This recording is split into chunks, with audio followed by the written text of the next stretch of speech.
Now we'll talk about antagonism. We'll talk about competitive antagonists, non-competitive functional and chemical antagonists. Competitive antagonists, a lot of the drugs are competitive antagonists. Propranolol is a competitive antagonist for beta receptors. Essentially, they have affinity for and they bind the receptor, the same receptor as the natural ligand. They bind both the active and the inactive site. They don't change the balance. So they have an intrinsic activity of 0 if they're an antagonist. The antagonist and the agonist, they'll compete for each other for the same receptor. And the antagonist won't, even if it doesn't have any intrinsic activity, if it has intrinsic activity of 0, it doesn't change the normal active versus inactive conformation. Very often the antagonist will reverse the effect of the endogenous ligand because it will block that.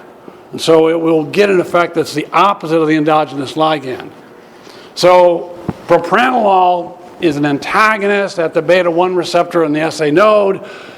It's not going to change the relative conformation of active and inactive beta receptors on my SA node, but because I have norepinephrine always from the sympathetic nervous system activating that beta receptor, giving me a big part of my heart rate, propranolol will block that effect, and you'll get a bradycardic response. You'll get a slowing of the heart. Not because propranolol does anything directly to the receptor, but rather because it blocks the intrinsic ligand from doing its thing. A lot of receptor antagonists are used in that context. This is a picture of it. It's a bad picture. I think you've sort of got the idea. This is a graph. Again, we do dose responses in the next chapter, but I thought I'd slip in a couple. So this is what a competitive antagonist looks like in the presence, let me put it this way. This is what an agonist does, a full agonist does in the presence of a competitive antagonist. The blue line is the agonist alone, and we haven't talked about it, but this is dose. It should be a log scale. Again, I used Excel. Probably should have changed that. But anyway, as you do dose increases with an agonist, you will get an increase in the response to some maximum of 100%. If that same agonist now is examined in the presence of a low dose or a little bit of the antagonist, you'll still get a dose response curve with that agonist, but it will be shifted to the right. That's because the competitive antagonist is just a competitive antagonist. That is, it's not covalently binding, it's just a mass action kind of an interaction. The more agonist you give allows you to overcome that competitive antagonist. The phrase that some texts use is surmountable. And so with a competitive antagonist, you'll very often get a parallel shift to the right in the dose response curve. Previously, I could get, and these are bad numbers because it's not a log scale, but I get about a 50% response with 3 as my dose. In the presence of a low antagonist, I have to give 4. I have to give a higher concentration of my agonist to get a 50% response. And that's just a competitive antagonist. It's a lot like a Michaelis-Menten kinetics kind of thing. If you give a higher concentration of the antagonist, you'll shift it even further. But it is still surmountable. That is to say, you can still achieve the effect of the drug if you give higher and higher concentrations of the agonist. This is the agonist concentration on the x-axis, response on the right axis. Blue is without any antagonist. Red is with a little bit of the antagonist. Green gold is with an even higher concentration of the antagonist. Competitive antagonists will produce a parallel shift in the dose response curve to an agonist, and it will be surmountable. They'll have the same maximal effect because they still can get up to 100%. You just have to give a higher dose.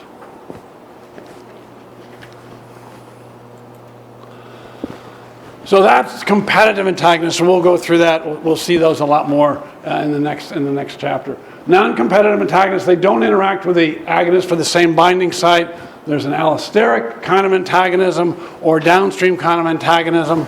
Allosteric antagonism is essentially where you, by working at an allosteric site, you change the agonist, you change the ligand receptor interaction to reduce the effectiveness of the ligand receptor binding. so that you can reduce the effect of the drug.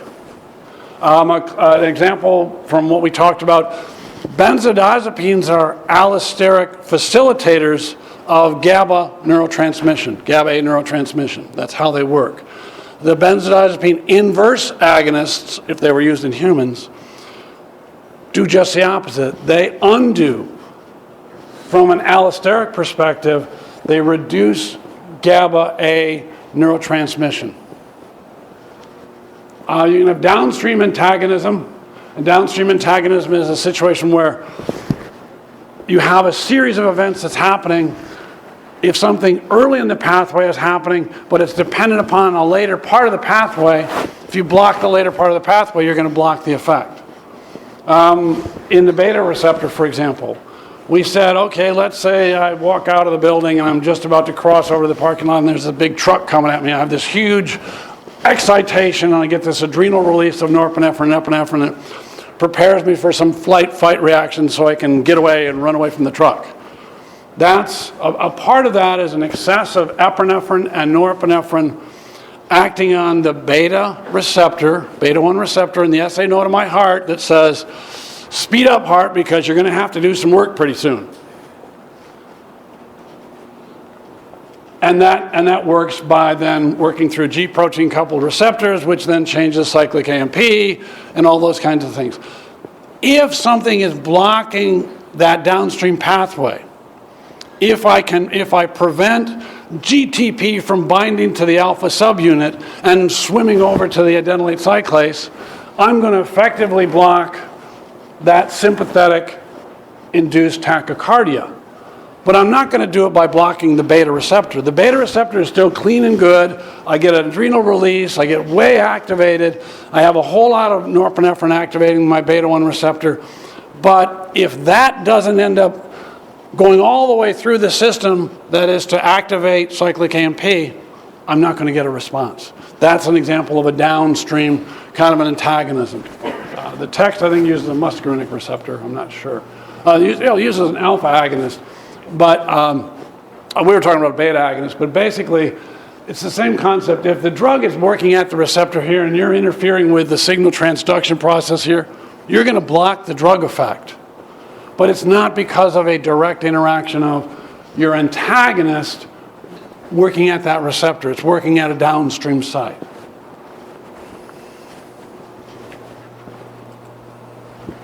There are functional antagonists.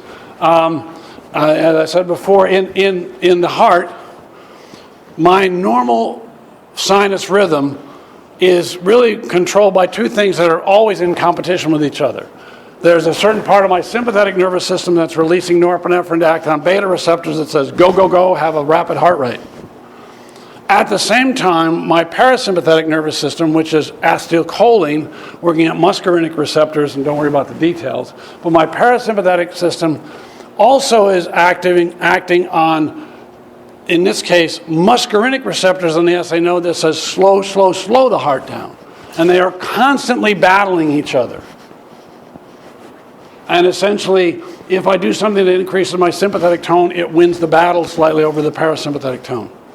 On the other hand, if I eat a big meal and I sit down to take a nap, my parasympathetic tone says, hey, you just ate a big meal, we got to do some digestion, let's sort of worry about the flight and flight stuff later, sit down and sort of rest a little bit. My heart rate will go down as I spend more of my time and energy on digestion.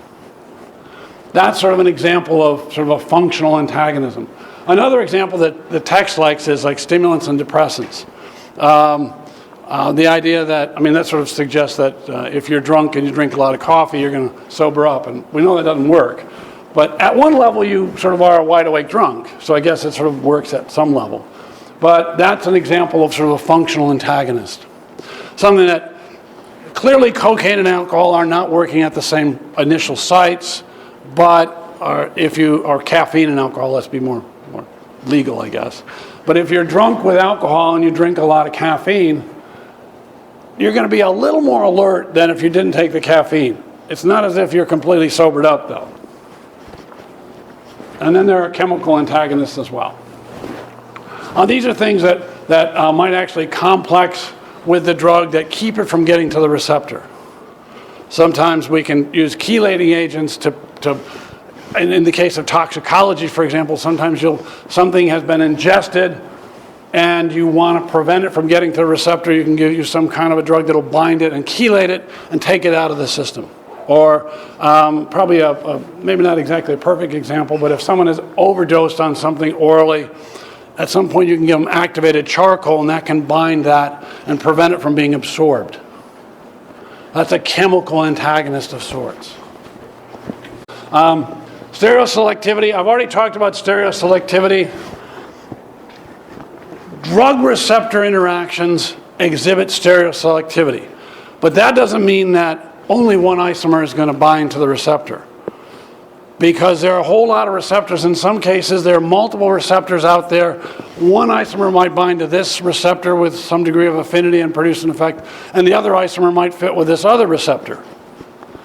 So stereoselectivity does not mean only one of the isomers is active, but it will mean that one of the isomers will be preferentially active at a particular receptor. But then you have to consider all the other possibilities. And these are just some of the possibilities. For example, for barbiturates and warfarin, one isomer will be active and the other will be inactive. That's pretty straightforward. There's an active and an inactive isomer in that situation. For NSAIDs, one isomer is active and the other would be inactive also. In another example, one enantiomer would be active. The other enantiomer might be an antagonist at that same receptor or at a different receptor. Or you get some combination where one has good effects, beta blockers, the L isomer is active, and the R isomer is hypolipidemic. Maybe you can get a double whammy out of it. The R isomer is not a very good beta blocker, but it may have interactions at another receptor. What I'm trying to say is that you don't just simply say, well, in life, the R isomer is the one that's going to bind to the receptor. There is stereoselectivity, but it varies across drugs, and it varies across receptors. So that's the stereoselectivity point. It is not the case that, again, it is the case that there's a stereoselectivity to binding to a particular receptor. It's got to have the right three-dimensional conformation to fit. But the other isomer might fit in another receptor pretty well, actually. Interactions with enzymes, we're not going to talk much about that. Dr. Stemler is coming in, I guess, in about a week or so. He'll spend quite a bit of time talking about that. So the actual drug interactions with enzymes, we won't talk about. And then the last thing we want to talk about is what are called non-receptor-based actions. So we talked a lot about drug receptor interactions. There's sort of this normal ligand receptor physiology that we talked about in the first lecture. Now the drugs are going to jump on that receptor system, and then maybe they'll be agonists, inverse agonists, partials, antagonists, but they'll work within that system. Maybe they'll be allosteric modulators, those kind of things. But there are also drugs that produce effects that don't really work through receptors. So some drugs work extracellularly, some work intracellularly, but some work at just sort of things out there in the body that are just out there. And acids and laxatives and cathartics really don't have specific receptors per se. Other drugs may work at cellular sites and membranes, but they're primarily the result of their physical chemical properties rather than any interaction with the receptor. A classic there is what's called an osmotic diuretic. If a person gets mannitol, mannitol's essentially just serves as a solute. It essentially increases urine formation elimination. But it doesn't work as a receptor. It simply is an additional solute. It's a physical chemical properties, there's not a mannitol receptor anywhere. It works within the confines of the kidney function, and the kidney's trying to maintain salt and water balance.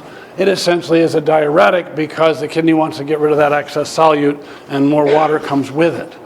But there's not a receptor. The vast majority of the drugs that we're going to talk about in pharmacy are really going to be receptor-ligand interactions. And as I said, of that, probably half of those will be G-protein coupled receptor kind of things. I think that's where we are. This is the glossary we tried to talk about. What that's sort of if the first discussion was, hey dude, where can I put my drugs? That is, what's the physiology? This is sort of, hey dude, how do my drugs work? And on Monday we'll do dose-response relationships. We sort of touched on that a little bit, so I'm comfortable that in an hour and a half we'll finish the handout and we won't have to work at a super pace.